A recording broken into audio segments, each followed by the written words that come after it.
Айсек България, what's up? Всъщност очаквах този момент от 2 години, най-накрая да мога да запиша видео, на което мога да говоря на български и да се чувствам окей от това нещо, така че Данчо, Благо, Мари, Сори, предполагам, че ако наистина се интересувате от това, което ще кажа, което ще бъде изключително важно, може да си намерите някой, който да ви преведе.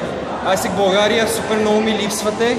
В момента съм в Сао Пауло на IGN Summit 2013 и това, което правя като цяло е Partnerships Company to Countries.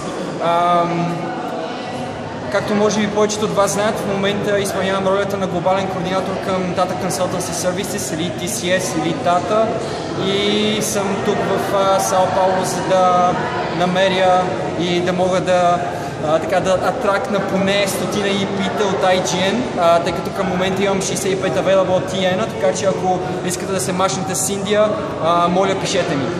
Записвам това видео за 3 основни послания, които имам към вас. Първото, гайс, супер много ми липсвате всички.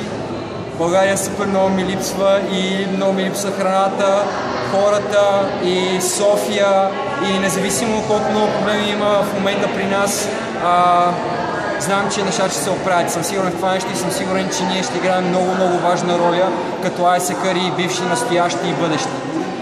Второто нещо, което искам да ви кажа е, че предстоят избори. Отново, поредни, за поредна година. Така че, първо, LCP-тата.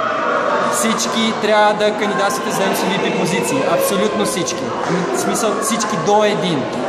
Предполагам вече на конференцията, на която сте в момента, се знае кой ще бъде, т.е. кой ще кандидатства за MCP и така нататък.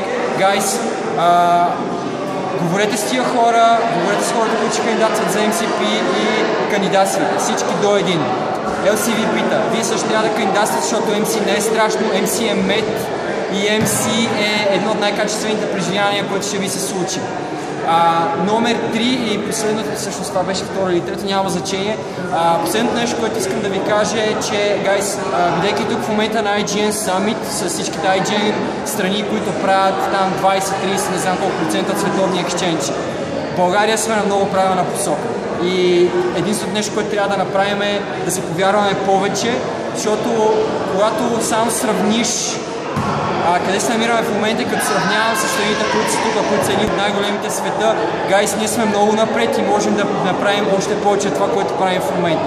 Защото българските лъвове ще се знаят и наистина Айсек България може да върви много напред и вие сте хората, които могат да направят това нещо.